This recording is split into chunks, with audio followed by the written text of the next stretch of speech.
こんにちは、もしくはこんばんは。三角ペンタです。サザンパシフィック鉄道 AC6 型蒸気機関車の改造プラレール本編は、多くのご視聴、高評価とコメントをいただき、ありがとうございました。本編では、いつものように改造の経過をはしょりましたので、今回はそのあたりをご覧いただきますがその前に、今回の AC6 型製作にあたっては、原鉄道模型博物館の収蔵車両を大いに参考にしました。原鉄道模型博物館は神奈川県横浜市にあります。この博物館は、鉄道と技術をこよなく愛した原信太郎氏が、2012年に開館したものです。博物館には、信太郎氏が製作、所蔵した鉄道模型と、鉄道関係のコレクションが展示されています。驚くべきは、大スケールの鉄道模型が多く展示されていることで、しかもその模型には、本物の鉄道で使われている技術が搭載されているそうです。一番ゲージの長編成がいくつも走る、一番鉄モパークは圧巻で、ただただいつまでも眺めていたくなるものでした。私が、サザンパシフィック鉄道のキャブフォワード、マレーの中でも、AC6 型を作ろうと決めたのは、おでこの鐘と演出扉の空気圧縮機の両方を装備しているのが、AC6 型だけだからです。製作する形式を決めた時点では、AC6 型の大型鉄道模型が、原鉄道模型博物館に展示されているとは知らなかったので、なんとも幸運な偶然でした。そんなわけで、私も原鉄道模型博物館へ行き、いろいろなアングルから AC6 型の写真を撮り、プラレール改造の参考としたのでした。ただ、ウィキペディアのこの画像と、原鉄道模型博物館の収蔵車両とで、明らかに形状が異なっている部分があります。この部分については、当時の実物の写真であろう、ウィキペディアの画像の形状で制作することにしました。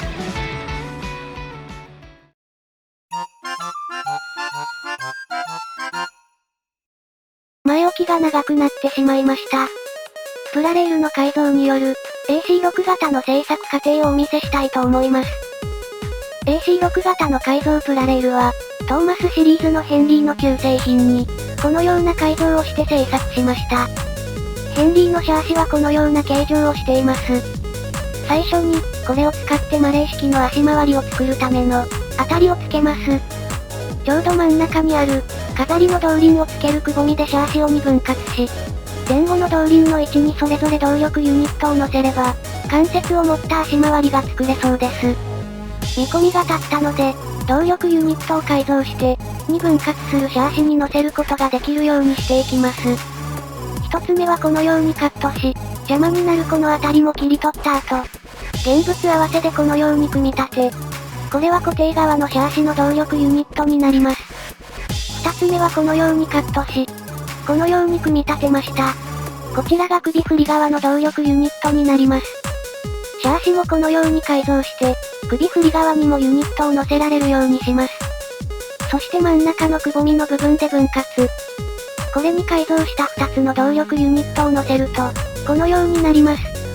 思った通り、真ん中に軸を作るスペースを残して、動力ユニットを搭載することができました。次にその軸を作っていくため、分割したシャーシの前後をこのように延長。ここに、軸にするプラパイプを通すための穴を開けました。この時点では分割した前後のシャーシに、それぞれ動輪を1軸ずつのみつける予定だったので、関節で縦方向に曲がらないようにするため、固定側は外径 9.5mm のエバーグリーンのプラパイプ、首振り側に外径 8.0mm のウェーブのプラパイプと、太いパイプを使用しました。内側になる首振り側の軸にはネジを仕込み、関節部分を付け外しできるようにしています。そんな軸で前後のシャーシを連結し、動力シャフトもゴムパイプで繋いで、関節をまたいで動力を伝達する、マレー式の足回りが完成しました。ちなみにこの状態で後方から見るとこうなっていて、動力シャフトが、車体のセンターからやや右にずれているのがわかります。この時に初めてこのズレに気づきましたが、もう後には戻れないので、このまま製作を続けます。モーターは、前後の動輪の駆動に加えて関節部でのロスも考慮し、トルクチューンモーター2を採用。また、電池を機関車内に搭載するよう、固定側の動力ユニットに、タミヤの単3電池ボックス1本用を接着しました。これで AC6 型の動力部分が完成したので、ここからは機関車のボディを作っていきます。この細長いヘンリーのボディを AC6 型に改造するのは困難なので、固定に使う、このやたらと薄いキャブの部分のみを流用します。切り出したヘンリーのキャブに、プラ板やパテを貼り、削って、AC6 型の角張ったキャブを作っていきます。ボイラーの円筒はこのように、適当な太さのボトルに、0.5mm プラ板を何枚も巻きつけて貼り合わせ、作りました。この2つをつなげるとこんな感じ。タンクローリー車でも作っているような見た目です。なのでここからは、原鉄道模型博物館で撮影した写真を参考に、細かいパーツを作っていきます。まずは演出扉にあるパーツ。空気圧縮機と、側面からパイプが伸びてきている箱を、こんな感じに作りました。四角い小さいハッチは、原鉄道模型博物館では向きの都合で撮影できなかったので、YouTube の動画などで別の模型を参考にして作りました。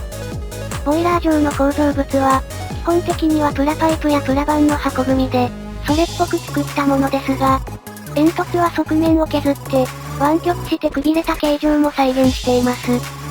ボイラー上面にあるパイプと、側面下部の太い2本のパイプは、プラ棒やパイプを切り張りして大まかな形を作った後、角をやすって整えて作りました。正面のヘッドライトなども、主にプラ板から製作。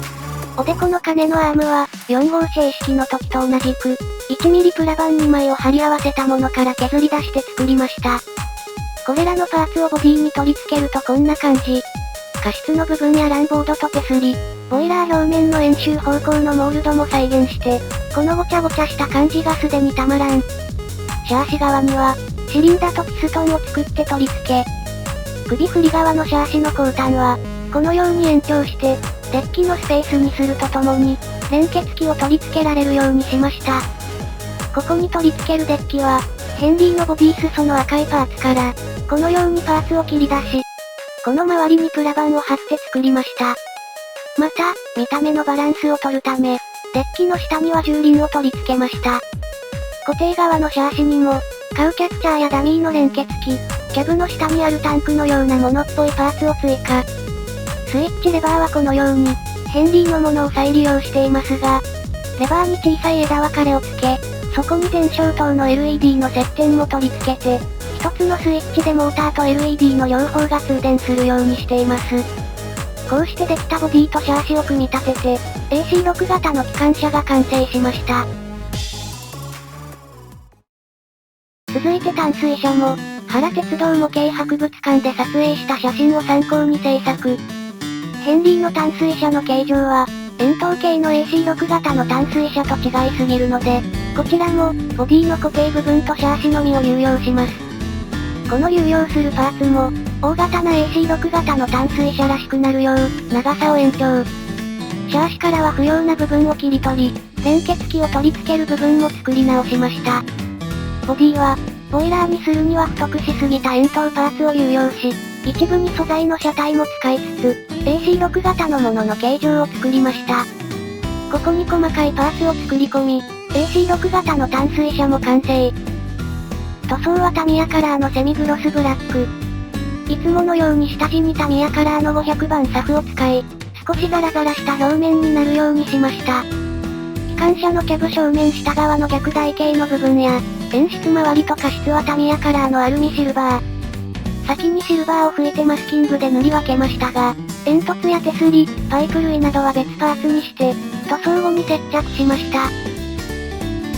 さて、今回も、機関車を分解して構造を見ていただこうと思います。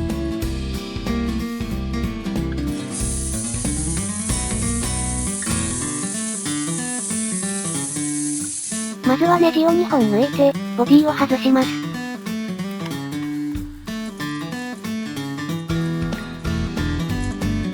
動力部分が出てきました。スイッチレバーに追加した枝分かれはこれで、レバーを動かすことでこの2つの接点が接触して、LED のヘッドライトが点灯します。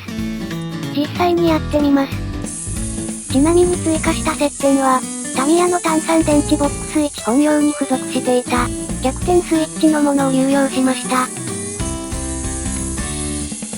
関節部分はこっち向きの方が見やすいかな。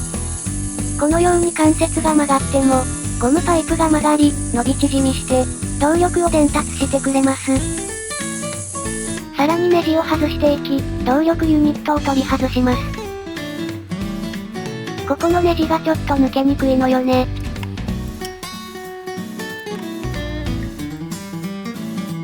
取り外せました。首振り側へは動力のゴムパイプが繋がっているだけ。動輪をフリーにするスイッチ連動機構はないので、手転がしはできません。続いてシャーシも分解。前後の車輪は取り外すだけです。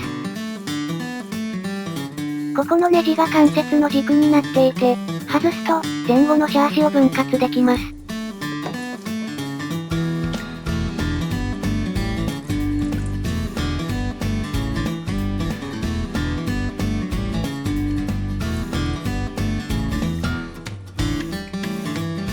最後に、デッキの部分を分解します。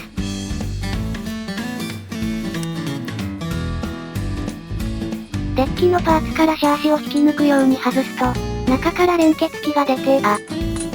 このように連結器が落っこちやすいので、組み立てるときちょっと面倒くさかったりします。以上、AC6 型の機関車の分解ショーでした。